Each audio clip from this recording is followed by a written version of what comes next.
We want to say shout out to our sponsors, Watchman Cigars, Operation Decisive Victory, Webmerized, and Red Hill Brewing. Without you guys, this episode would not be possible.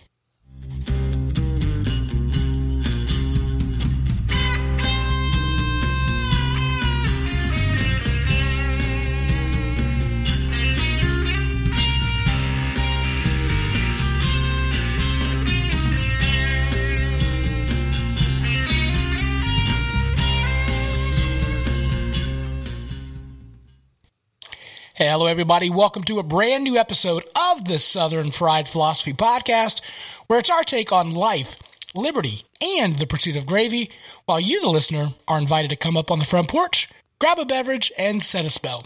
We've got a great show lined up for you, as always. But before we begin, let me introduce you to our starting lineup. Running the Facebook Live and the YouTube Live, it is Ryan. Hey, everyone. And at the control deck, our producer Brian, as always. Hey. And, of course, I be your illustrious host, Biggin. And how about you? Producer Brian, where can our folks find us on the socials? We are on the Facebooks at Southern Fried Philosophy, Instagram, Twitter, and Twitch at SFP Radio. Email us at sfpradio@gmail.com. And you can always find us on Patreon at patreon.com/SFP Radio. We would love some support. We're almost done with the chicken sandwiches and amount of money. So you can always find us streaming on iHeartRadio, Spotify, and the TuneIn app. All right, so just some upcoming guests. If you and events, listen again, YouTube subscribers, it's not that difficult. We've got, I think, one more this week or one or two. Woo-hoo. I need you guys to go back, stop the podcast. We'll even have the link on our show notes. Just click that, hit subscribe, and turn off your notifications. We really need to get up to 100. We would really appreciate you to do that. Just go to YouTube, go to the link on the show notes, search SFP Radio, click subscribe. You know the whole deal. I'm tired of talking about it. Let's make it happen, Captain. Yeah, I mean, you know you're on YouTube already, right? Because you're already there. Like all day on YouTube, I feel like. All day. You just already there. go Just there. pop over, hit search, Southern Fried Philosophy, SFP Radio. Boom. Search Big and see what pops up. I don't know. You don't want to do that, though. I've done that. That's not good.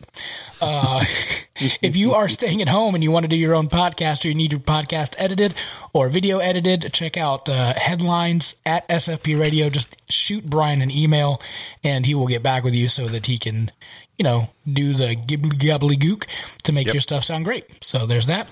If you want to be a show sponsor, email me at sfpradio@gmail.com. We would appreciate that. And next week, our friends from Grill Rescue tell the story about saving lives at the grill. Looking forward to have those guys on the show. Want to say shout out to our listeners from New Zealand. How about you? Hey.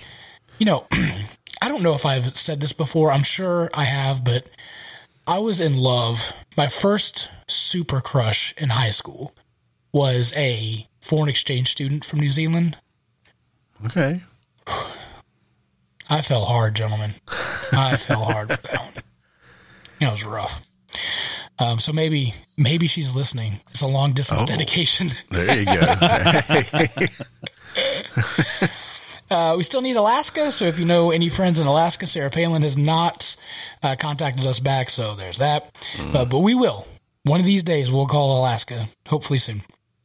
Well, I'm going to ask you like I ask you guys every week. How be darn? Magic Man? Oh, okay. I didn't know if I was supposed to wait for it or not. You always go first. I always go first, yes. Okay. I'll be doing Probably good. The weather. Very happy. I got my car, the air conditioner was out and got it fixed late last week. So now I'm ready for the warmer weather. Like that 30-degree morning we had this morning? Just like that 30-degree morning we had this morning. Yep. Got it. And the weather's back. Yep. Got it inspected. So now I can pay the state taxes and registration fees and make it legal. And, well, it's still legal till the end of next week. So yeah, they're doing good. How about y'all?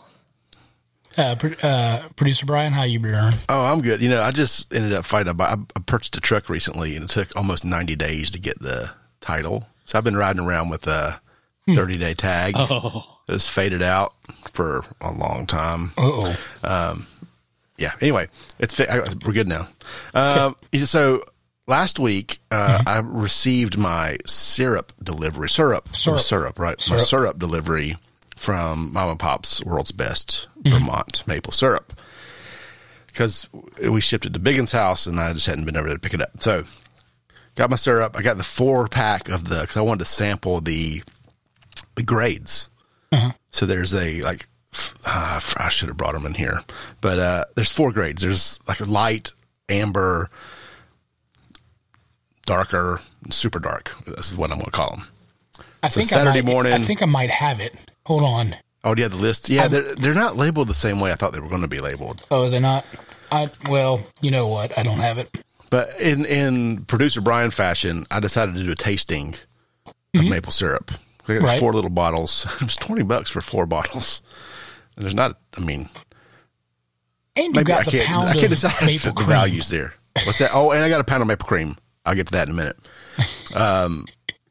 I tried them all. I just made like some waffles, just real simple waffles, and I tasted like several times. Went through, tried all the different syrups, trying to figure out what this is about. It just is syrup, man. I can't. It's good. It's all very good syrup, but I can't pick one. Okay. If you know me, I can always pick the winner, right? Like from eating something. I can't decide. They're all really, it's probably the best maple syrup I've ever had in my life, which may not mean a whole lot because I haven't gotten it straight from the tree before, maybe, but it's really good. Well, this has got to be pretty close, though. So, are you confirming that this is the world's best Vermont maple syrup? To me, it's the best Vermont maple syrup I've ever had. So, again, I've had this. I've had like the Target brand. I've had the Cracker Barrel brand. I haven't gone in pursuit. I haven't tried to win like any of those, what do you call them, store picks of like Vermont maple syrup or something, trying to get the allocated stuff before. So, from my experience, my limited maple experience, is good stuff. So it's not super sweet. It's sweet, but it's not like maple, Okay. And no fake stuff in there. It sounded like at the beginning that you couldn't tell the difference between that and like Aunt Jemima, but that's not the case. That's not it. I couldn't tell the grades apart. Like the grades, okay. There's a difference, but it's really subtle. Okay. So you can be good going either way. I like them all. I'm probably going to rotate or something, like buy a bottle at a time and just swinging around. They were all really nice. But then the maple cream, all right? Come on. Okay, so the best way for me to describe this, if you've ever made anything with sweetened condensed milk, that's the consistency is sweetened. You've had it, right, Biggin? So I get a spoon and open that can up, and I just go at it. Yeah, well, so it's like maple flavor in the sweet condensed format, like texture. I can imagine all kinds of applications for this. I started with just a spoon. It's really sweet. It's super sweet. And I tried it on a bagel. That didn't quite do it for me. But tonight we were having breakfast for dinner because it was quick. So I just had this epiphany. So I took a piece of toast and I put some maple cream on there. And then I took some bacon and put it on top of there and ate that. Come on, son. Oh, man. That was amazing. Absolutely amazing. Well, I know what I'm doing here after the show. I've got all three. You can probably leave off the bread and just dip the bacon in the maple cream. Okay. There you go. Oh, man. It's, Anyway, go get you some. Yeah. Well, that's a good segue on how I'm doing. Producer Brian did something horrible to me just last night. He sent me a message saying, "Hey, did you know that Krispy Kreme has free delivery until the end of the week?" And I looked at it and I said, "You know what? A dozen donuts sound great right now. Let me go ahead and order some." So I get on the app, start using the promo code free delivery. Now, again, this is why you listen live to the show, people, because this will end on Friday. If you're listening now, you can get it in and be good and good to go tomorrow. But this offer ends, so you want to listen to the show. So we're doing like a foster care training, and and the doorbell, the guy comes in, drops the Krispy Kreme donuts, and then they then ask the question like, what's your highs and lows of the week? And so I go, well, my high just got dropped off at the door, and I'm going to have some Krispy Kreme donuts here in a minute. So, and then going through the app, I realized that tomorrow they're giving, they're doing chocolate donuts with chocolate glaze on it. Oh. So, yes, please. So I went ahead and ordered another dozen donuts to be delivered at 8:15 tomorrow. What a Friday present to myself. And that's free too. So free delivery for that. What's the delivery range on those? I don't know, but I know that it got to my house. I'm probably too far away. Well, you can try it. By the way, I also sent the same link to Mojo, so you can ask him if he did the same thing. I did also tell him that, and he called me a devil. So there's that. But alas, I think I might put some of that maple cream on a Krispy Kreme donut. Oh, yeah. You have to tell us how that goes. Go into a coma. How about? Yeah. So on a sad note, I do want to talk about this. If you listen to the show for quite a while, especially like a long while, episode 101, we had a gentleman named Gary Moore on the show, and he was the pilot. I don't know if you guys remember that particular episode, but he recently just passed away, and we're asking the SFP family just to say prayers for his family. I know he leaves behind some children and a wife. What an awesome guy that he was. Just had a great smile, a great laugh, but he tragically passed, and not a pilot issue. So there's that. But yeah, if you have time, if you're listening to the show, driving, whatnot, just say a prayer for Gary Moore's family. What a stand-up gentleman he was. And if you want to go back, listen to episode 101, you can maybe remember him through that. So. Part of the show is like you meet all these people from different aspects of life, and you get to meet people that you never would have. And, you got great things and you got tragedies like this. It's hard to swallow sometimes. Yeah. I remember Leanne Powell. She was on the show, and we loved her at Southern Grace Distillery and passed away. And man, that one still hurts. So, anyway, just wanted to pass that along as well.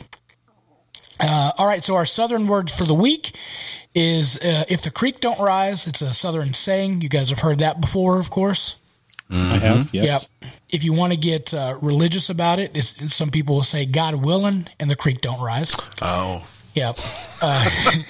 We'll be, which it means like we'll be there unless something out of our control stops. We'll do our best to keep our promises, but sometimes unforeseen circumstances come up, like trying to meet a friend for lunch or having a car breakdown. On the way to cover all your bases, you might want to say, I'll see you then if the creek don't rise. I think another variation of that is if the creek don't rise. I was watching two different shows, and they were like more like California wise side of the 50 states, and both of them were saying the crick. Like I always hear creek, but it's the crick. The crick? It's a weird way of saying it. I'm sorry? Maybe not around here, but there are some places that do say that. Yeah. In this side of the 50 states, towards the southern portion. The crick. Yeah, I done heard it. So, okay, here's a question. This is getting to some, I don't know, is this geography hour? Sure. Maybe? There we go. Yeah, let's do it. So, you've got a creek, you've got a stream. Okay. Is the creek different than either? Like, is it the same as one of those? Or is it, okay, is a creek and a crick the same? Or is a crick more like a stream? Is a stream bigger than a creek? Like, what's the order here? That's a very good question. This is the philosophy portion of the show. Yeah. Could it be somewhere between a stream and a creek? That's what I don't know. That's the I don't use the word creek. I've never heard you use the word creek. So yeah, I don't know that you've heard me use the word creek. So, is it a creek or a creek? A creek is a noun that refers to a shallow stream. Crick is an American dialectual variant that's popular in some genres of fiction. Creek is the standard term in all other contexts. So thanks, Googs. So a creek is a shallow stream. Right. So you have creek, stream, river? Mm-hmm. I think so. Tributary, vestibule. What's the best word on the ocean? Lake. Well, what's interesting is we have inlet. We have creeks in our area that drain into rivers. It completely skips over the whole stream. Stream part. Yeah, I think like streams is a thing in the mountain, like a mountain stream. Yeah. Yeah. But they're still called creeks a lot of times. It's like, I don't know. Whatever. Interesting. I digress. Yeah. I digress. Well, listen, so there's a story that I was going to bring up here. Let me pull that up. Have you guys ever skipped work before? Yes. Magic Man, ever skipped work? Yeah. How many days have you ever skipped work for the length of that? Oh, just one. Just one day? Yeah, I think it was one. Yeah. What about I could tell you the year, too, I think. I'm circumstances. Sorry?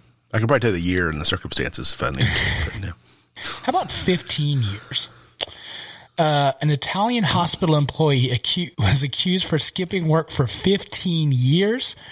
The man is alleged to have stopped turning up into work at the Cacao Hospital in the southern city of, Santa Rosa in 2005. He's now being investigated for fraud, extortion, and abuse of office. He was reportedly paid 538,000 euros in a total over the years and has not worked at all. 6 managers at the hospital are also being investigated in connection with the alleged absenteeism. The employee was a civil servant and was assigned to the job at the hospital in 2005. It was at this point that he stopped going to work. He threatened a manager later to not report him, and she didn't report him. And then there was a huge turnover in human resources, and nobody confirmed if he was still working or not. So he got paid for 15 years without showing up. That's one heck of a vacation there. Yeah, that kind of reminds me of that movie Office Space, where they had that one character, Milton, who continued to work even though he was terminated. Wasn't getting paid. And he was still getting paid. Yeah. 15 years, y'all. That's a long time. It is. That's a very long time. How do you think it started out, where he was just like, I'm just not going to show up today? And then the next day. At some point the checks are still rolling in. And no one's like coming a phone call. Right. I don't Nobody's know. checking this out. That's bold. That's, Yeah. I know that I couldn't get away with it, but you need that one job where nobody really cares if you're there or not. Like, I couldn't do that in mine, but yeah. What's the silver servant? It's just like a civil servant. Yeah, I don't know what he's doing. Civil servant. What does that even mean? I don't know what civil. It's a government job, and that's what the president is, right? Right. You need to have a government job, and then people just don't care about it. Do you have an office? I can't. I don't understand. You remember that episode of Seinfeld where George kept sleeping under his desk? He built like a bed under there, right? Yeah. I remember that. Oh, that was such a great show. All right. In reverse, there was a Canadian lawmaker that wished he wouldn't show back up to work for 15 years. He was caught naked during a video conference. Oh, wow. A Canadian parliament member was caught stark naked in a virtual meeting in the House of Commons. William Amos, who represented the Quebec district of Pontiac since 2015, appeared on the screen of his fellow lawmakers completely naked. He said that he was he just got back from a run, that he was changing his clothes, didn't realize that the camera was on, and was butt naked. That's embarrassing. One of the persons says, well, he's obviously works out a lot. And he said, thank you for that compliment. And he said, I just did not know that my camera was on and didn't realize that. Somebody took a screenshot and, hey, buddy. But here's the thing. His camera is covering up his stuff. So, I mean, it was well placed when he was getting that ready. Nobody saw all of it. Was this on the coworker's camera or his camera? His camera. But so was he just in a meet, like just randomly in a meeting? They were getting ready to join a meeting, and I guess like even for our meetings, you know how it says like waiting for somebody. Yeah, to I guess that almost in. happened tonight because I signed on and your camera was running, and there's nothing that would have stopped you from just like streaking by. Right. Yeah. So I'm sure that's probably what happened. I'm starting to understand the scenario a little bit. But said he was changing clothes and he was butt naked. I mean, y'all, you've got to act like there's a camera and a microphone on you all the time. Okay, and this is in Canada. So my question is he fired or do they even care? I don't think that they care. He posted a public apology, said, sorry, I was going for a jog. I was switching clothes. It was an honest mistake. It won't happen again. And everybody just seemed to kind of laugh it off. Because if that happened in the old U.S. of A., there'd be like, Lordy. We would need to de-escalate or something, right? In 90 seconds. Right, yeah. Yeah. So, I thought that those things were pretty interesting and wanted to bring those to your attention. So there's that. All right. Oh, Here we go. There we go. The moment we've been waiting for. Let me get my notes ready here. This is the old Chicken Madness tournament brought to you by Red Hill Brewing. Yep. Thank you, Red Hill, for supporting the competition. But we don't have any beer tonight, and that's probably my beer. Is that your fault? Do you have all the beer? Yeah, I do. My bad. I couldn't get it out to you in time. So here we go. Thanks for it. We'll have a post review or something. We can, if we need to, or Megan will just drink it all and we'll never see it. You'll Either never way. see it. Do we have our music? Yeah. Oh yeah, we have music. We gotta have our theme song music. This is the big. Yeah, you're right. This is the big event. This is the big championship game. We're coming in like slackers.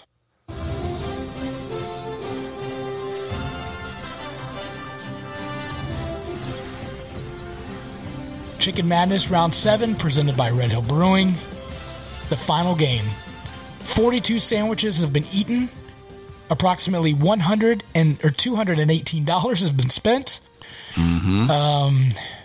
This is it. This is the final game. Can we go ahead and break down the entire bracket? Who's got that up? Oh, I can have it up pretty I'm displaying quickly. It right now. Okay. Displaying it. Well, that doesn't help me. Hold on. We're professionals, folks. All right, I got it. So, all right. The 1 seed Chick-fil-A knocked out McDonald's. Mm-hmm. Wendy's, the 5 seed, was overtaken by Zaxbys. Popeyes was knocked out by KFC, a 6 seed, a 3 battle. And then Bojangles took out Arby's. That was to get us down to the Final Four. The Final Four was Chick-fil-A versus Zaxby's.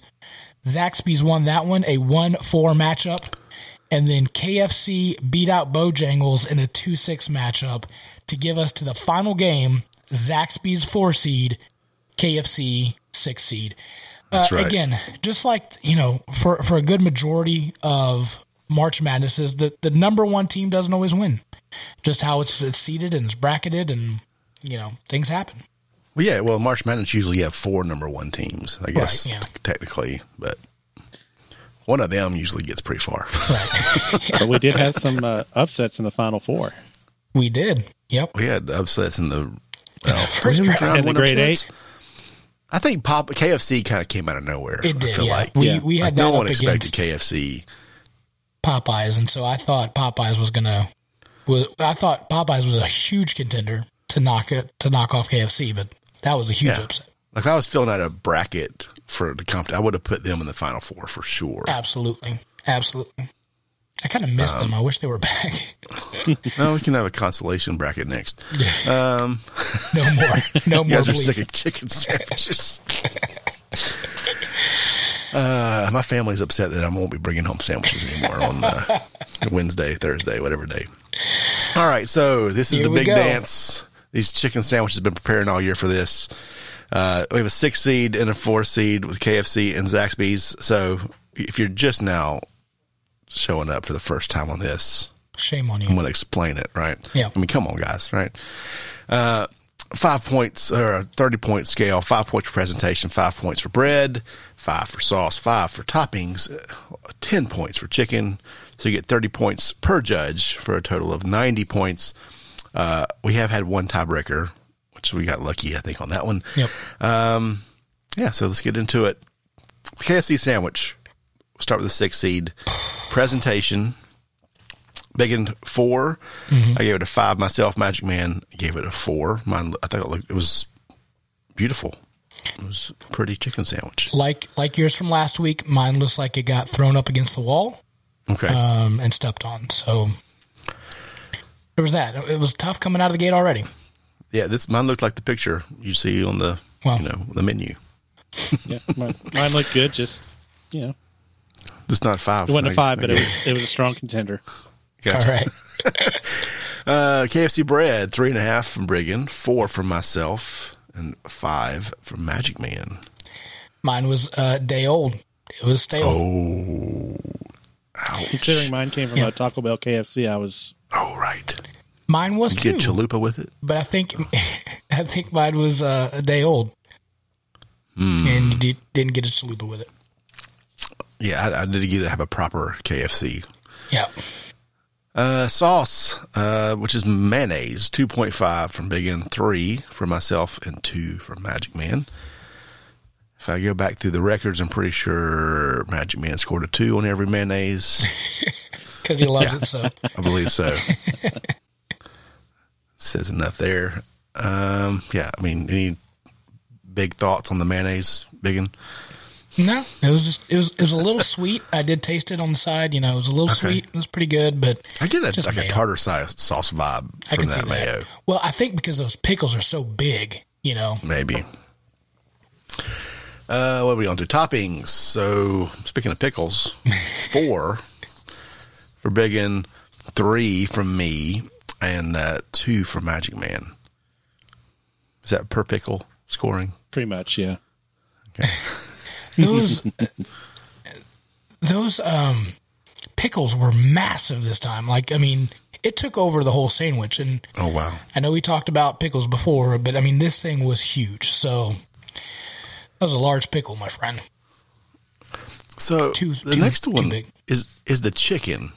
So I really got nitpicky on the scoring this time myself. The scores kind of show that, I think. But the chicken, so I'm going looking back for a second to see how many chicken patties or chicken breasts have scored a 9. Because there's a 9 next to this KFC chicken next to Brewing. The only other chicken to receive a 9 in this competition was the Chick-fil-A. So throwing that out there. Here's the thing with the chicken. Mine was so thick and juicy, and the breading was perfect, I think, on this one, where it was so crunchy. And the 11 herbs and spices, I think, kind of did it for me. Before, I didn't get it from that, but this one was really thick and juicy. If it's a chicken sandwich, this was a massive chicken sandwich. It seemed bigger than the last one I got, and juicier. Yeah. Magic Man and I both gave it 8s, which is still a very high score. But just the 9 kind of threw me off there. It was a massive chicken sandwich. I'm glad you had a good chicken sandwich. Yeah. So that brings us to 23 total from Brewing, 23 from myself, and 21 from Magic Man. Magic Man, how are you feeling at this point with chicken sandwiches and where we're at in the bracket? Chicken sandwiches, I'm tired of eating them. The bracket, I think it's a good bracket. Looking forward to seeing what the winner is here. When we first put this out, did you think any way, shape, or form Zaxbys versus KFC? No, I figured it would have been like Zaxbys versus Chick-fil-A or okay, I don't know, the top ones. Popeyes, maybe. Yeah, the top three I can think of would be Zaxby's, Popeyes, and Bojangles. Oh, wow. Oh, okay. Interesting. Okay. Yeah. All right. That's the Final Four almost. Yeah, I didn't know who would have been the fourth one, but I would have thought, yeah, Popeyes, Bojangles, and Chick-fil-A. Oh. Yeah. I thought a 67. Sorry, go ahead. I was thinking KFC or Chick-fil-A was going to run away with it. Priest Brian, what were your thoughts? Where did we put this together? So yeah, I mean Chick-fil-A is always a contender. I thought the Popeyes would be super strong. Mm-hmm. I knew Zaxby's. This sandwich is a brand new sandwich. Right. Looked like it could totally go for it. And I love Bojangles, so yeah. I didn't think Bojangles would go that far, but just because it's not playing the same game anymore. Yeah. Now if Bojangles, I don't even know if it would taste good. If you did like a pickle and a nicer bun and a little bigger piece of chicken, yeah, I don't know how that would play. If you put in a bigger piece of chicken, I think you got something there. Maybe if you get a double chicken Cajun filet. Okay. Can you order just a Cajun filet with 2 pieces of chicken on there? Hey, we can try it. That'd be the trick, I think. That we're going to make Magic Man eat chicken sandwiches every week from here on out. Yeah, next is the West Coast chicken sandwich challenge. So we'll find something out there, I need you to go to Chick-fil-A, get the Chick-fil-A bun, the Wendy's chicken, and we'll make Frankenstein chicken sandwiches for you. There's something to be said for like sauce and tenders to see what complements, Yep. Anyway. All right. So 67 was the total out of 90 for the KFC sandwich. Which is a good score. That's looking back, that's very high. That's one of the highest scores. So Zaxby's has it's the top 3 point wise, probably.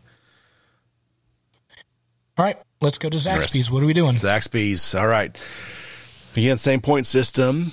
Presentation wise, 4.5 from Biggin, 4 from me, and 4 from Magic Man. Mine did not look. It was squished a little bit. Ooh, okay. But I only deducted a point for that. But looking at the two next to each other, KFC looked better in my case.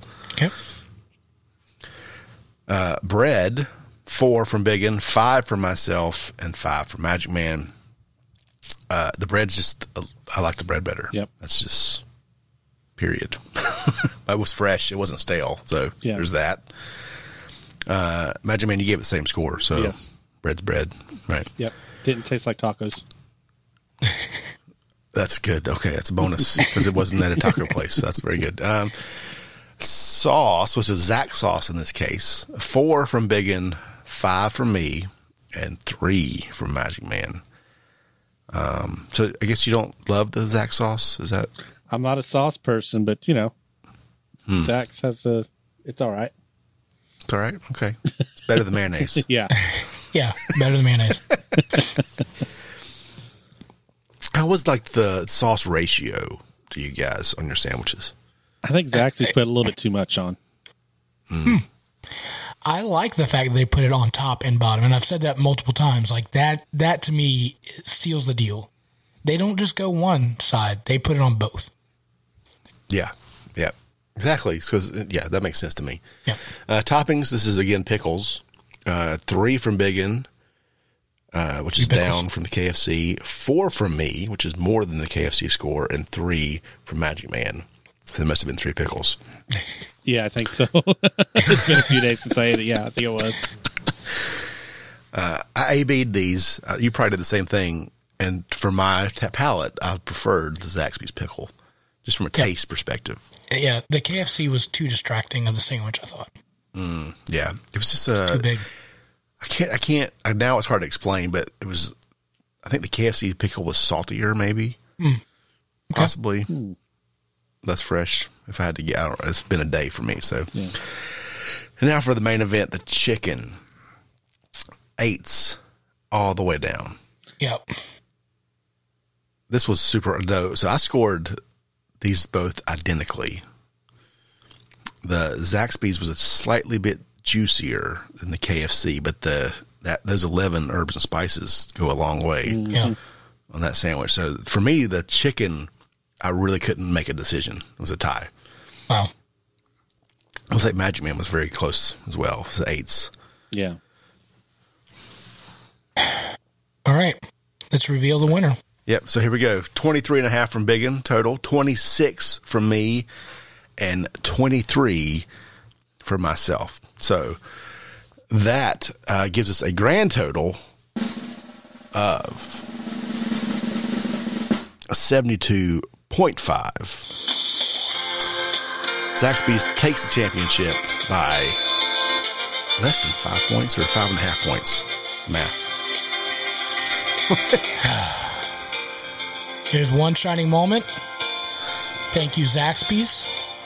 You won.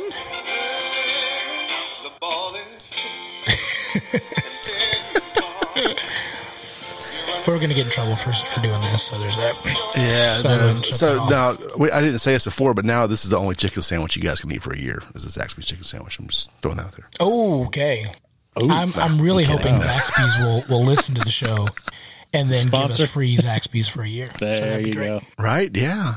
I mean, you could be the official chicken sandwich of the Southern Fried Philosophy Podcast. There we go. Yeah. 2021. I have put out feelers to Bojangles to try to be a sponsor, because I mean we've got the same colors, like basically the logo's the same. It'd be perfect, right? They had Jake DeLome on there. Come on, I mean, who wouldn't want this? Yeah, right. So that's it, gentlemen. We are done with the chicken sandwiches. I don't know what we're going to talk about now. Now that I have so many ideas for another bracket. When you're ready for it, just let you know. Some behind the scenes things. Producer Brian's neighbor dropped off some dum-dums. And he texted us in the group chat saying, well, I think we found another bracket. We're going to do dum-dum flavors. Yeah. Well, and she dropped off a bag of one flavor. Right. It was I didn't know you could order one flavor. This is like probably 300 cream soda dum-dums. I like cream soda. It's good. Yeah. What's interesting is the picture on the wrapper isn't like a picture of a bottle of cream soda. It's like pineapple and something else. So I can't help but taste that in the back of my brain when I put it in my mouth. It's like someone, drink that fizzy water. It's like you drink it. It says lime on the can. But if anyone yells out any other flavor, you're going to taste that when you're drinking it. It's like bourbon. Yeah. So I was thinking we could do a Taco Bell menu bracket, maybe. Just take the whole menu and just see what the best thing on Taco Bell is. Does it have to be? Does it have to be at a Taco Bell only, or can it be a Taco Bell KFC? Oh, that would make it more interesting. We're not going to eat everything off the menu. All right, guys. So we appreciate you tuning in, being with us through the chicken bracket. We'll try to figure out some other bracket coming up, hopefully less expensive. But there's that. Again, so here we go. We're going to have our guest, Doug Noll. He's coming up on the show. So without further ado, let's go ahead and play that music. And now, our feature presentation. All right, so our special guest, Doug Noll, he is an award-winning author, speaker, trainer. After 22 years as a trial lawyer, Mr. Knoll became a peacemaker and a mediator. Today, he helps people solve problems and conflicts and teaches others to do what he does. He is an adjunct professor of law at the Pepperdine School of Law, Strauss Institute, where he teaches decision-making under uncertainty conflict. Mr. Knoll, thank you so much for coming on the Southern Fried Philosophy Podcast. Yeah, you can call me Doug. All right. When somebody calls me Mr. Knoll, it reminds me of back when I was a trial lawyer and the judge is going to yell at me or something. Oh, wow. Mr. Knoll. Mr. Knoll. So just to make sure, at no point did you ever meet Matlock. Is that correct? That's correct. Okay. Man, I love that show so much. Always with the gray suit. It's like the Columbo of lawyers. Right. Not quite real life. Oh, man. Because between that and Law and Order, that's about my law degree that I've got. Like, I watch those two shows, and I object, Your Honor, and that's all I got. That's all you need. So, Mr. Knoll, Doug. Doug, ooh. So 22 years after a trial lawyer, you gave that up and decided to help people de-escalate de-escalate situations and stop conflict. Tell us about that whole process. Why did you leave that to do that? Well, the short story is that I took up the martial arts in my mid-30s while I was in my trial career, and eventually became a secondary black belt in a northern Chinese animal style. Very vicious form of street fighting. And after I was awarded my second degree, my teacher called me in and said, I'm not going to teach you anymore until you learn Tai Chi because you're too arrogant. You're too full of yourself. You're a trial lawyer. Now you're a second degree. I mean, you can do some serious damage. So you got to go learn Tai Chi. And don't come back until you master Tai Chi. Okay. Well, of course, that was a death sentence because you never mastered Tai Chi. But I did start studying Tai Chi. And first of all, it turns out Tai Chi is even more violent and vicious than the Shoshu forms that I had learned. All martial arts comes from Tai Chi, and in Tai Chi, you see the kata, the long flowing movements. Every one of those movements is the killing blow. Wow. Yeah, nobody knows about this. Unless you're a martial artist and you start studying Tai Chi as a martial art, all you're going to get is the exercise part of it. You're not going to understand the underlying physics and energy stuff. So that was pretty intriguing. But Tai Chi has two paradoxes. The first is the softer you are, the stronger you are. And the second is the more vulnerable you are, the more powerful you are. So soft to be strong, vulnerable to be powerful. Did not compute. You guys are probably too young to remember punch cards, but when I learned programming back in college, back in the 60s, we had these punch cards. They were called Hollerith cards. Do not bend, spindle, or mutilate. It was like a card was spitting out of my brain saying, this is a mutilated card. We can't read it. But, I practiced and slowly mastered Tai Chi, began to master it, became a teacher, and one day I was in a courtroom some years later, and the thought came to me, what the heck am I doing in here? It just, all of a sudden, I began to question what I was doing. And after that trial, I had a river trip planned. I do a lot of whitewater, and we had a big trip planned up in Idaho. So we went up there and spent the 10 days on the Maine salmon, and I thought about my career up to that point. And at the end, I concluded that I really only helped 5 people. 5 people came into the legal system and came out better off than they went in. And everybody else, no. And I said, I don't want to go another 30 years and say that I've only helped 20 or 30 people. That's just not where I was at. So I didn't know what I was going to do. I came back, driving down out of the mountains to my office right after the trip, and I heard a public service announcement for a new master's degree in peacemaking and conflict studies being offered at Fresno Pacific University, which is the West Coast Mennonite University. And I caught my ear. And so I checked into it and somehow convinced them to enroll me, even though they'd never had a lawyer in their program before. And I earned my master's degree in peacemaking and conflict studies. They turned my head around. And I learned, what I learned was, I learned all about human conflict and all about peacemaking from a whole bunch, from theological perspectives, historical, from social science, I got introduced to neuroscience. Wow. Just this incredible education about peace and conflict in the human brain. And I began to realize that my problem with the law and the legal system is that it's not a peacemaking system, it's a decision-making system.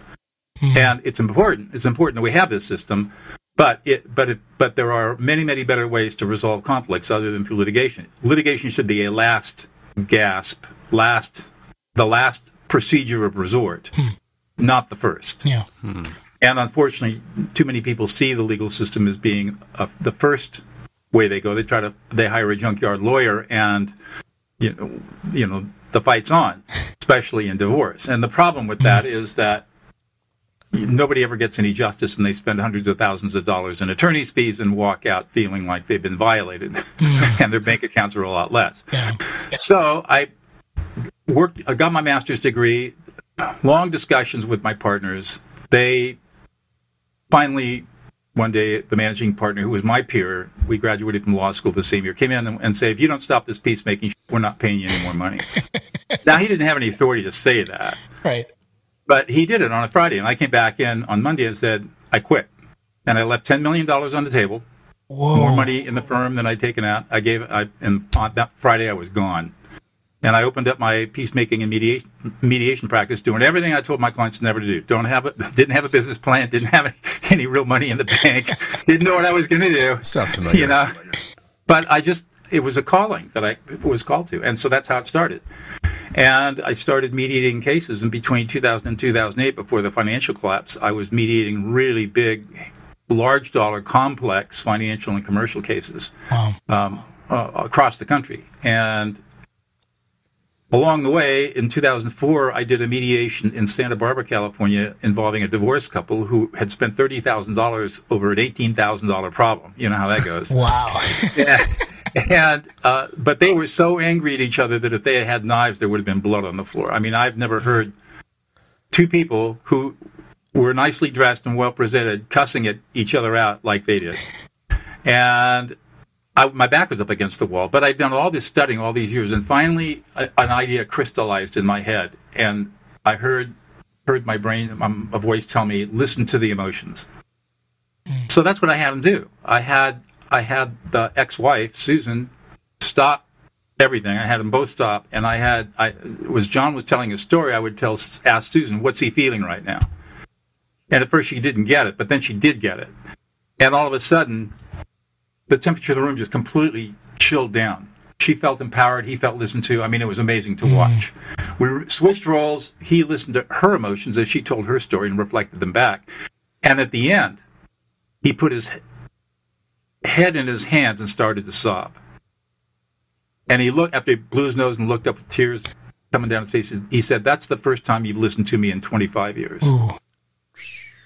And they settled the case in 5 minutes, which they should have done years before, and walked out holding hands and had lunch with each other. Wow. And I was in shell shock. I'd never seen anything like that before in my life. Oh. So I knew what I'd done. So I said, well, is this a fluke or not? So that in my next contentious mediation, I did the same thing and got essentially the same result. And I said, well, I'm on to something now. But that was scary. Sure. And for a whole bunch of reasons, it was scary. But I felt that it was right. So I just kept testing and working it and refining my skills. And then in 2007, Matthew Lieberman, who's a neuroscientist at UCLA, came out with a brain scanning study that showed exactly why this technique works and no other technique works. It's called affect labeling. And his brain scanning study shows exactly what happens in the brain when you reflect back the feelings and emotions of an upset person. So now I had science behind me, and I felt a lot more comfortable going out and teaching it. So I began to teach it at conferences to lawyers and mediators. And then in 2010, with my colleague Laurel Coffer, we started the Prison of Peace Project, where we were invited by lifers in the largest, most violent women's prison in the world to come in and teach them how to be peacemakers because they were tired of the violence. And we got permission to come in and do a pilot program, and it's been crazy ever since. Wow. So, yeah, the Prison Peace is now in 15 California prisons, a prison in Connecticut, 14 prisons in Greece, and we've got startups in Kenya and Italy. Of course, the pandemic has shut everything down, so who knows when we're going to get back in. But we now are videotaping our entire curriculum, so any prison in the world can have access to our curriculum via video, which would be really cool. Yeah. And what we did, when we designed the curriculum, we decided that the very first skill we were going to teach was this de-escalation skill, because these people are dealing in violent situations, and if they're going to be peacemakers, mediators, they need to have something that's going to work the first time, every time, without fail, no questions asked.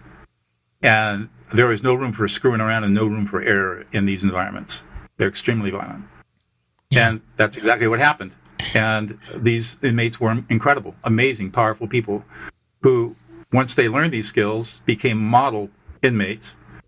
And many of them have been released. We have 0 reports of recidivism of any of our inmates who have gone through our training. 0? And, oh, no, 0. And Though those that we have trained, of course, that are still in prison, their prisons are relatively quiet, peaceful places compared to the way they were, the yards, compared to the way they were before prison of peace was introduced onto a yard.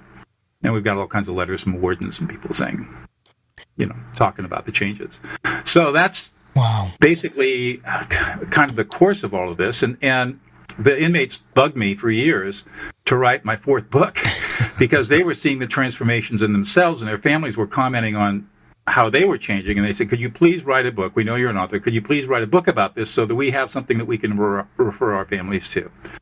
So that's what led to my fourth book, De-Escalate, How to Calm an Angry Person in 90 Seconds or Less, which was at a direct request of the inmates. And in the book, I tell a lot of inmate stories because they are powerful stories that illustrate the power of this kind of listening. Yeah, I'm 10 pages into this thing right now, and I've already got chills just from the stories so far of what you wrote so far. I can't wait to get to the rest of it.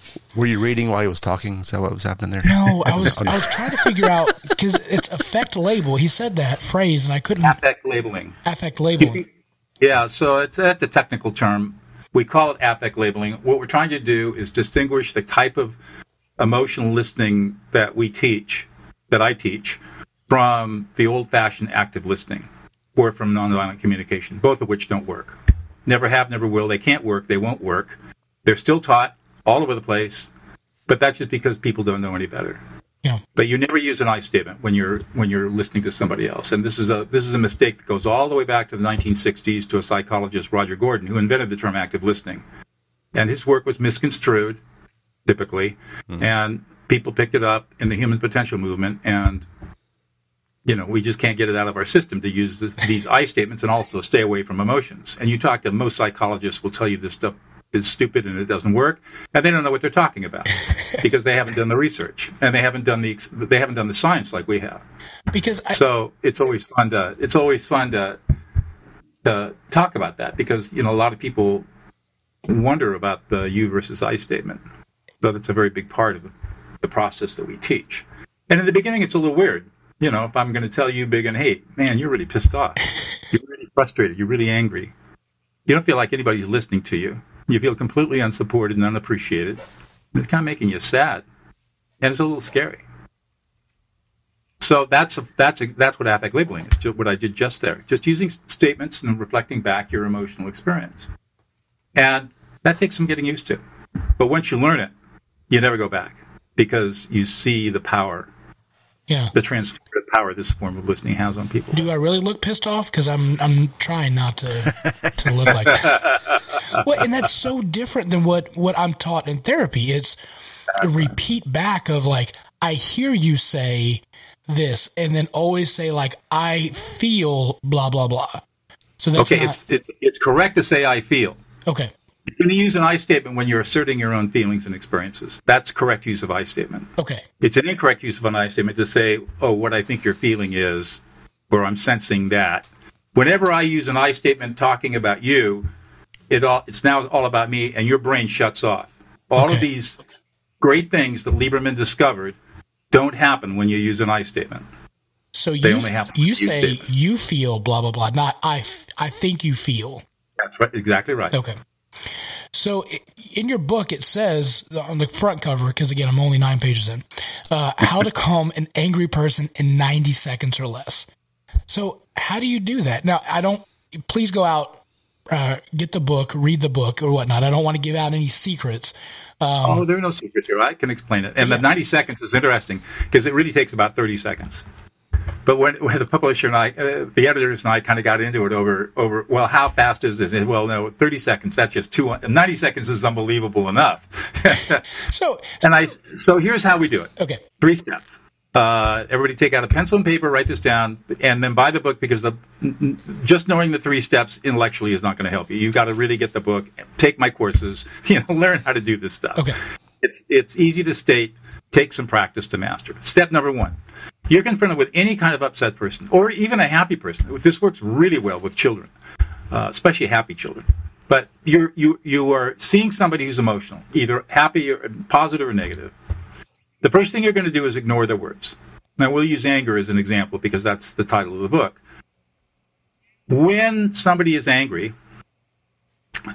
we can ignore the words. We've heard those angry words many, many, many times before. There's no new news here. So we can afford to ignore the words for 90 seconds. And the reason that we're going to ignore the words is for two reasons. One, we don't want to get triggered ourselves by those angry words, especially if they're directed at us. And two, we need bandwidth to do the next two steps. So the first thing we have to learn how to do is treat those angry words as pure white noise. Okay. There's nothing there that I'm going to pay any bit of attention to. Step number two, you're going to read the emotional data field of this upset, angry person. And the thing, what most people don't realize is that emotions comes in groups of emotions. Then you never have just one emotion. You have multiple emotions all grouped together. And so what we want to do is label all of those emotions. So, but how do you know what emotions there are? Well, it turns out that our brains, through evolution, have this innate ability to read other people's emotions with a great deal of accuracy very quickly and effortlessly. It's not a skill that we practice because, our society is biased against emotional competency. So you don't learn how to do it. But it's pretty simple. You just sit in silence and just say, ask yourself the question, what's this person feeling right now? And the answer will pop into your head, and you'll be right. And then whatever pops into your consciousness, that's what you say. You'll say, okay, Bism, you're really pissed off, man. And again, I'm not mad. I'm not angry. I promise you. The third step is to do just that. The emotion pops into your head, and now you're going to reflect it back with a simple you statement. You are or you feel whatever the emotional experience is. And anger, of course, is a presenting emotion, but it has many, many emotions underneath it. That where the anger is just the presenting emotion. They are angry, yes, but there are many other emotions underneath that are driving that anger. And what we want to do is validate those underlying hidden emotions and bring them to the surface so that the speaker, the angry person's prefrontal cortex, can process that information. And what Lieberman's study shows is that when you do this, the emotional centers of the brain, primarily the amygdala, are inhibited, while the prefrontal cortex, primarily the lateral prefrontal cortex, is activated and comes back online. And it's kind of this inverse correlation between being emotional and getting your rationality back. And when you affect label somebody, you are literally lending them your prefrontal cortex for the time it takes their prefrontal cortex to come back online, and they calm down. Every time, without fail. Every human being on the planet. It'll work on any human being on the planet. Wow. In any culture. Because all our brains are hardwired the same way. It's based on hard neuroscience. It's not based on pop psychology or any theory or anything like that. I mean, there's hard science behind this. And I've seen it myself. I've had students in Asia use this, in Asian cultures, Indian cultures. You pick a culture in the world. I haven't taught all cultures, but pretty much Europe. I mean, I've got students all over the place, and they all report the same effect. Different languages. Doesn't matter. Wow. So why don't we hear this more in mainstream? Because, I mean, you look at everywhere and everybody is just on edge. It feels like everybody's about to blow. Well, first of all, most of the pop psychology is based on pop psychology. It's not based on science. Like Freud, for example. Freud was brilliant, but he was dead wrong. There's nothing that Freud wrote about. There's nothing there is no double-blinded empirical studies that have proven anything that Freud said or wrote about was right. His whole theory of mind is just plain wrong. But unfortunately, his stuff has gotten into lay psychology, pop psychology, and it's just really hard to dislodge. But I think the more enduring problem is that we have been lied to for 4,000 years by theologians and philosophers who have told us that what makes us different from other animals is our rationality. What makes us human is our rationality. And they are so wrong. They're so wrong that it's abusive. Because what separates us from other animals is our emotions. No other animals have emotions. Only humans have emotions. And we are 98% emotional and only 2% rational. In fact, even economists today, finally, they've come around to the idea that we have this thing called bounded rationality. Because their economic models never worked out. They do these elegant economic models about utility theory and rational choice theory, but it never proved out in the real world. And it took people like Dan Ariely and other behavioral economists, and before him, Daniel Kahneman and Amos Tversky, to show that all our decisions are emotional. Yeah. We justify them with rationality, but we make them they're made emotionally first. Yeah. Well, this is a really bitter pill for people to swallow. I'm active on LinkedIn, and I'm out there on Wednesdays and Fridays posting stuff. And the last couple of weeks, I've been posting some polls, and I found that the vast majority of people on LinkedIn think that approaching an angry colleague with either problem solving or rationality is the right way to do it. And of course, those are the two worst things you can do. And there's just a profound ignorance and fear.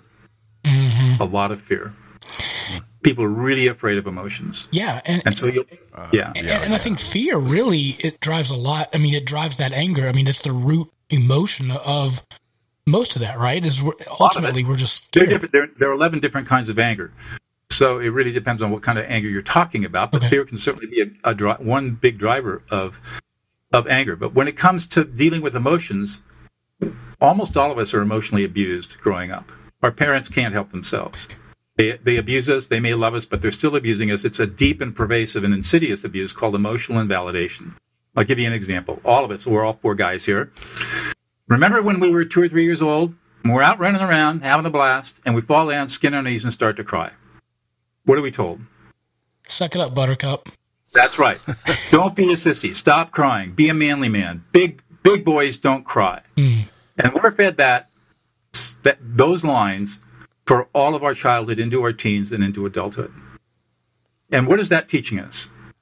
It's teaching us that emotions are bad. Yeah. Emotions are evil. Emotions are weak. Emotions, you can't be a man. Women. It turns out that women have the same problem. You're bad, weak, not worth anything if you're emotional. Yeah. So we are being denied that which makes us human, our emotionality. And it's wrong and it's abusive. And in fact, there's just research study after research study that shows how this causes drug addiction, criminality, breakup, divorces, misery in life, depression, PTSD. I mean, there's so much suffering as a result of this early childhood abuse that every single parent inflicts on their children unknowingly. Yeah. 96% of the families are dysfunctional emotionally. You got to figure the kids that are coming out of those families are going to be pretty dysfunctional themselves. As I was, I'm going to guess you guys were too. And you don't even know it until you start studying this stuff. And then the veil is lifted and you start seeing it. And you say, oh my God, no wonder there's so much conflict. No wonder people are in prison. Yeah, I look at just even toxic masculinity of, like you were saying, like, we've got to be a man. We can't show any emotion. And when, because I'm an emotional guy, like I cry all the time on the show. And when you do that, it breaks down other men to feel vulnerable so that they could do that. And it's just a domino effect where that happens. And it's incredible. Right. Remember the Tai Chi paradoxes, right? Soft to be strong, vulnerable to be powerful. Yeah, absolutely. And that's the secret. I think somebody said that. Maybe Jesus. I don't know. Maybe he said. No. This is from Tai Chi. Maybe Jesus said some other stuff, but along the same lines. Yeah, absolutely. Gentlemen, do you have questions? I don't want to take up all the time. I have so many questions. Start at the top. First one that comes into your head. Okay, so back to the most recent example. I have a 4-year-old boy. Perfect. Okay. And I need to go talk to him right now. Pause the show for a second. I don't know if you know the answer for this, but like he is what I would consider oversensitive to pain. Like it doesn't take the smallest imperfection, like itty bitty scratch, cut into the world, right? Mm-hmm. And we try. I mean, I try not to be you have to be macho, but you got to be a little bit tough. Right? I mean, you got to be. Try this first. Try this for a couple of months and just see if there's a change. Yeah. Just say, so he cuts himself. It's a total minor insignificant. He pinched himself in a Lego today, and he wanted. I couldn't see the wound. I was like, "Where does it hurt? I don't see anything." First, it's not about the cut. Yeah. Okay. It's not. It's about his emotional experience. He's really looking for emotional validation. And he's using the excuse of a wound to try to get that validation. So you give him the validation because it's really healthy for his brain.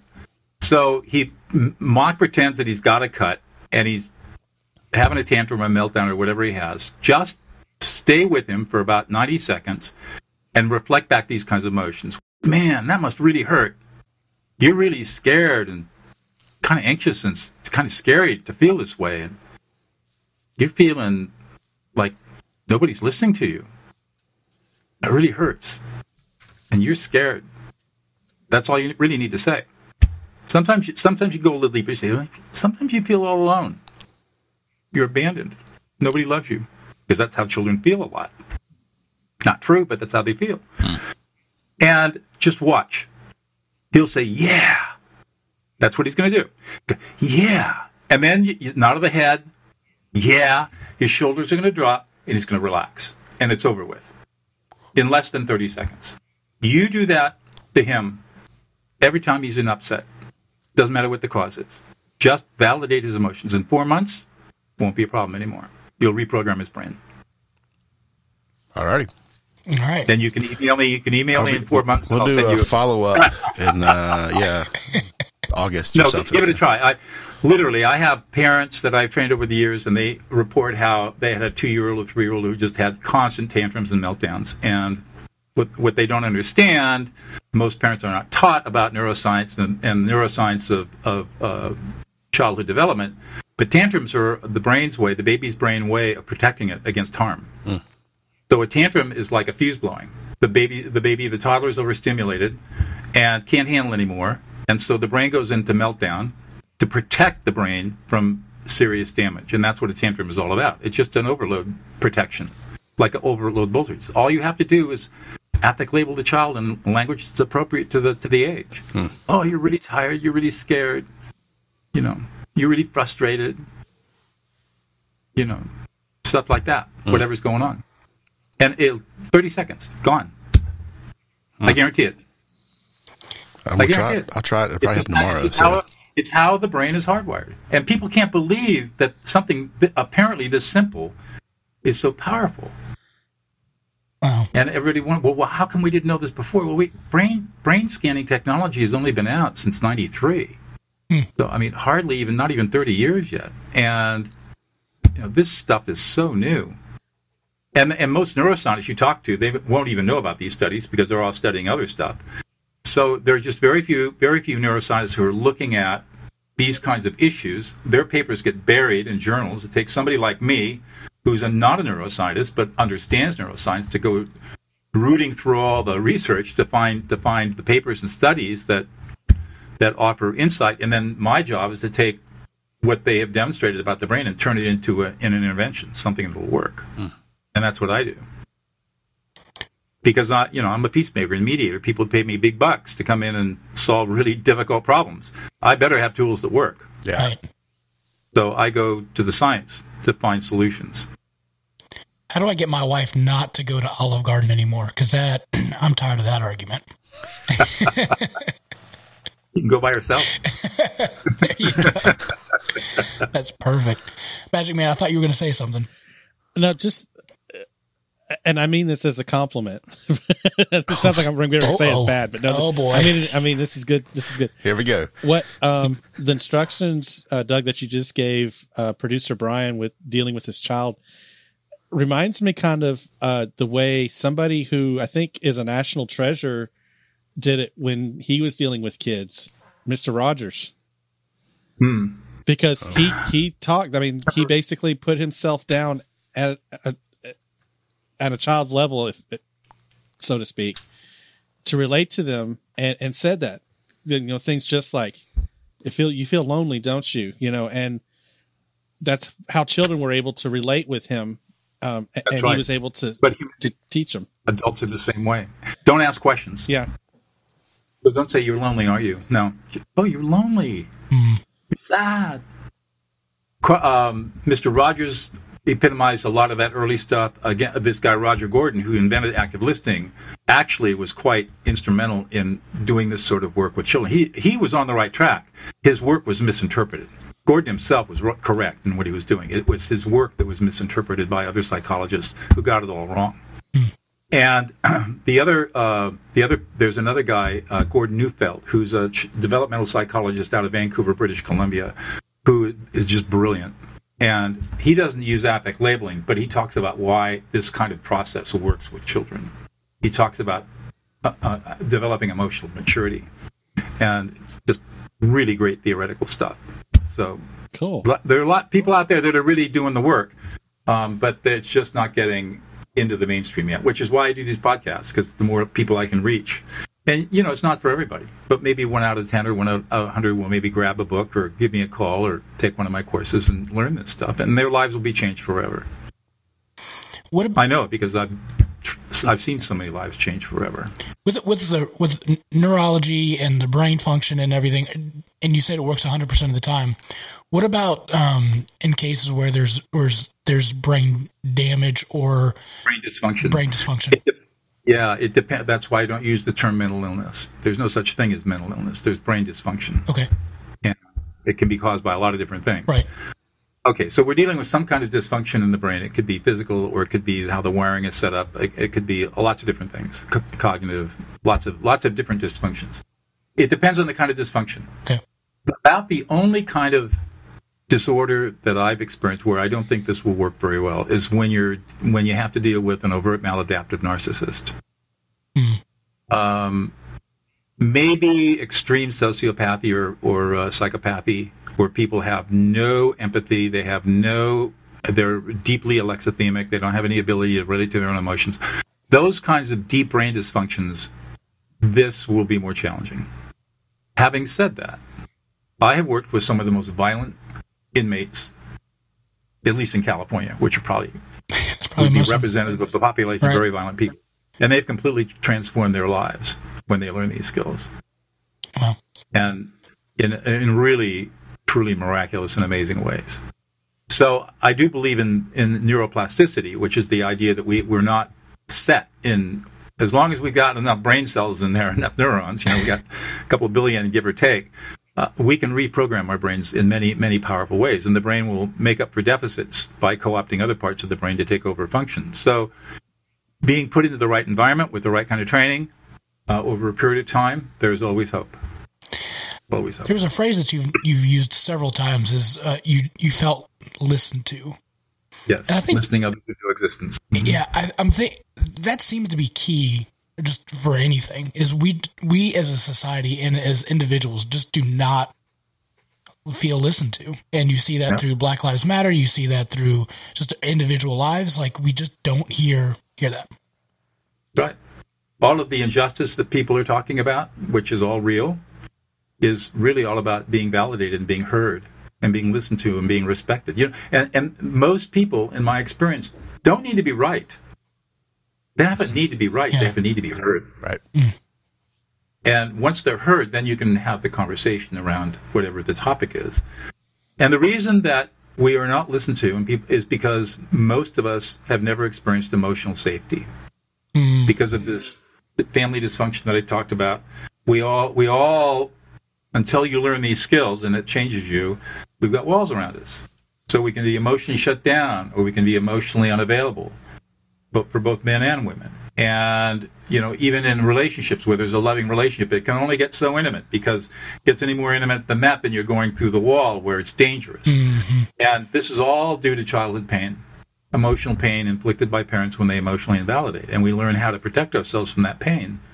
Oh. But the stuff that we used in childhood to protect ourselves does not serve us well in adulthood. The good news is you can reprogram and relearn this stuff. But that's why we're not listened to. And that's why, because we don't allow ourselves to connect with people in a way that would allow us to listen appropriately until you start learning and practicing these skills.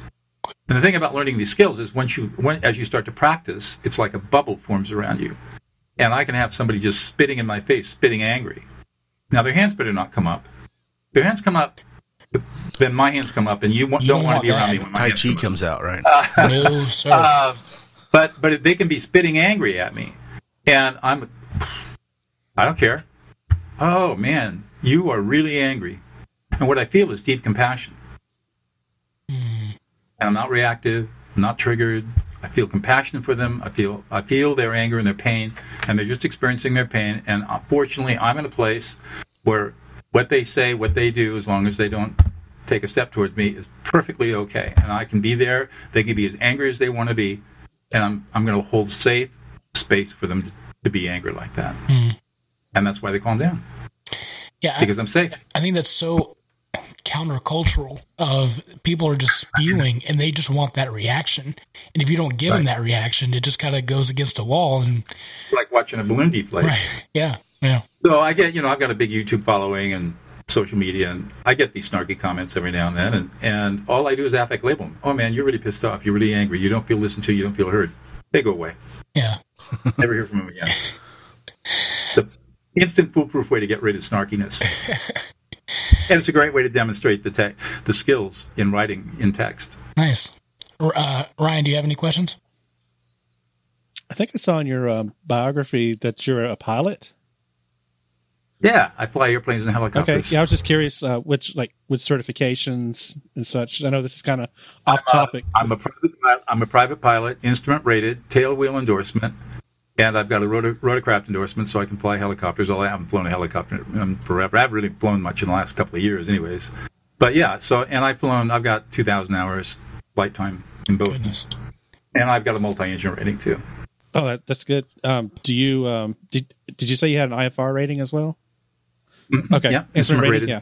Do you fly often, or do you? Well, I don't. I haven't flown in the last couple of years. I flew a lot because I was traveling a lot, speaking and teaching, and so I have a little RV6, which is a little experimental airplane, hand-built, little speedster. Flies super fast, 200 miles an hour.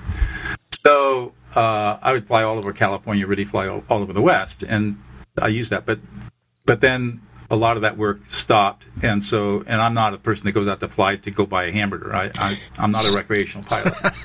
I was trained as a professional pilot, and so right now I'm not flying. So that means that if I want to go out to fly, I got to get the airplane inspected and start it up again, and then I have to go back through and get all my currency back up. So it's just time and money, and of course with the pandemic, what's the point? Yeah, exactly. So, but yeah, I've put on a lot of hours and flew all over the place. And I don't just looking at your biography again. You're a jazz violinist, aircraft and helicopter pilot, ski instructor, 2nd degree black belt, Tai Chi master, whitewater rafter. Like, what else can you like? You're like the most amazing person on the planet. Like, I mean, that's so cool. What happened? First of all, I don't own a television set. So I don't watch television. Okay, so that takes up a lot of time. Well, I was going to ask if you know what the A-Team is, because you remind me of Hannibal, but I guess if you don't watch TV, then yeah. What happened was that I had a lot of problems. I was born blind and deaf and 2 club feet, and I was born a mess. And in those days in the 50s, people had very little patience for me to train me, to teach me. I was left-handed. Nobody wanted to mess with me. I was too hard. And I was super smart. So I had to learn how to teach myself. And I had so many bad instructors and so many bad coaches and so many bad teachers that I finally made up my mind that I will never, ever, ever subject anybody else to what I had to go through, the pain I went through of people not having the patience to really break things down. So I started learning stuff that I was really interested in. For example, I don't play golf. Well, why don't I play golf? Because I don't want to put the 3,000. I'm just not motivated to put 3,000 hours in that I know it would take me to become a scratch golfer. I could become a scratch golfer in 3 or 4 years. It's going to take me 3,000 or 4,000 hours of practice to get there. I know exactly what it's going to take. Jazz violin. Same thing. I knew, but I played Irish and old timey fiddle. I taught myself fiddle in law school, and so I wanted to learn jazz. So I said, okay, I'm going to learn jazz. I know exactly what it's going to take. It's years and years and years of pain, painful, boring, tedious practice to get the skills down. And it's the same thing with all of these things. I just decided, I really want to take this up. And I take it up, and I find a really good teacher. I know what kind of a teacher I need, and then I go for it. And I don't do anything else. That's amazing. I just focus on that one thing until I get it mastered. I want to make sure. It's one thing at a time, and all you do is spend 15 or 20 minutes a day on one thing every single day. You'll be amazed at what you can accomplish in a year or two. Most people don't get that. They think that, I can never be a jazz violinist because I don't have ear. I didn't have ear. I didn't have rhythm. Wow. When my teacher started me, I couldn't cross crawl. Cross crawling is what you learn as a baby because I didn't start walking until I was 3 years old, so I missed out on all that development stuff. Cross crawling, where you put I had to get on my hands and knees with a metronome and slow it way down and go and say to myself, left hand, right knee, right hand, left knee, to the metronome, ba, ba, ba. That's slow. I couldn't do it. Wow. I could not do it. So when people say, oh, gee, I don't have any musical talent, I say, well, neither do I. That doesn't mean you can't develop it. Now, am I going to play at Carnegie Hall? No. But am I going to be a very proficient jazz player? Am I a proficient jazz player that you like to listen to? Absolutely. Wow. And that's all it is. But you got to be willing to learn. Wow. Do you have any albums? No. My wife has 9 albums, but I don't have any albums. Whoa. What does your wife do or sing? Or? My wife is a sound healer. Okay. And produces meditations online. She's got over 2,000 meditations online. And she teaches a bunch of courses. She works with, in some ways, she's sort of the therapist to the therapist. She has a lot of psychologists and therapists that work with her because she has a way of seeing things that really help people work through their blocks. And she's really, really good at it. She's got booked out a year, got an international clientele. I mean, well, you can plug her if you want to. Pardon me? You can plug her if you want to. Alea Dow, ALEYADAO, aleadow.com. Very powerful woman. Very cool. I want to make sure that you have enough time to plug all your stuff. So, well, thanks. Go ahead, and again, you got a class coming up. So, yeah, if this stuff is intriguing, absolutely, to you and the audience. So here are the resources. The first resource is my website, DougNoll.com, DougNoll.com. Tons of articles, obviously all free. I've got courses. I don't have any courses on that website that are over $200. So, and they are really powerful courses. So if you really want to get into the training, that's the way to do it. And there's also, of course, links to my book, all my books, but De-Escalate especially. So that's DougNoll.com. I have a YouTube channel with, 60, 70 public videos that explain all different aspects of this work. And so you can go on to just Google me, Douglas Noll, YouTube, and you'll find all my different YouTube talks. And I've got social, I'm obviously have the usual platforms, LinkedIn, Facebook, Twitter, although I don't hang out on social media very much. Understandable. But you can certainly reach me through those various avenues. And my email address, because I'm a solopreneur, I'm just it. I don't have an entourage, I don't have advisors, there's no firewall between me and you. So you can always email me at doug@dougnoll.com with any questions, and I answer all my own emails. I'm very accessible. Wow. Very cool. Well, I'm excited. I'll be reading through this book. Future podcasts, we'll talk about it, I'm sure. And thank you so much for coming on the show. Wow.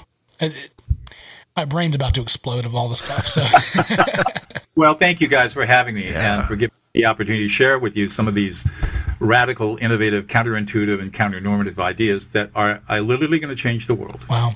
I'm looking forward to it. My job is to get them out there so that we can start seeing some of this stuff happen in our lifetimes. Absolutely. Absolutely. Well, thank you, sir, again. Okay, good enough. I'll sign off and all right. Thank you. Have a great night. Thank you. Wow. My head is about to explode. Yeah. That's amazing. I haven't heard that many 6-syllable words ever. I mean, it makes sense, right? Like just, and again, we're trying to go through logic and rational. But don't do that. Right. But if you think about it, I mean, again, if you just don't react to somebody that's exploding, that automatically, like you said, the balloon deflates and they're like, now what? So that's the first step is, because I don't know about you guys, but when my wife starts, and she doesn't yell often or, whatnot, but when it's coming, like all of a sudden I tense up and I'm like, oh, here it comes. And I'm already getting ready to explode back. But if I can just let it go over, there we go. I think it's more for me though. Like if I can teach myself not to explode on myself. I think that would be great too. So anyway, thoughts, ideas? I wanted to ask him if hanger was one of the 11 types of anger, but that's a good one. I didn't want to take up too much more time because I think that might have taken a while to dive into. The last, I should have, because I'm also, again, being in California, I should have asked aliens or Bigfoot, and I had it on my head, and I just totally forgot about it. Where he lives, I mean, Bigfoot's like right outside the door. I mean, right his there. neighbor. I mean, I'm sure he's seen Bigfoot. He has to have seen Bigfoot. We should add that to his profile. Yeah, a seener of Bigfoot. Seener. All right, so that was Doug Noll. Listen, I've got his book De-Escalate. Again, like I said, I think I'm going to read through and see how much of this I could apply. I would love to be able to calm an angry person down in 90 seconds, preferably me. So I'm sure we'll talk about it more in the upcoming shows. Next week, though, we have our friends from Grill Rescue. And you'll remember last year I bought this handy dandy grill cleaner. And so they're going to come on the show, talk a little bit about why they created it, try to save some lives, with grilling season coming up. So, I'm excited to have them on to talk about how important it is to clean your grill properly. So it sounds like it's not fascinating, but it really is. So anyway, all that and more next week on the Southern Fried Philosophy Podcast. And as always, keep looking up.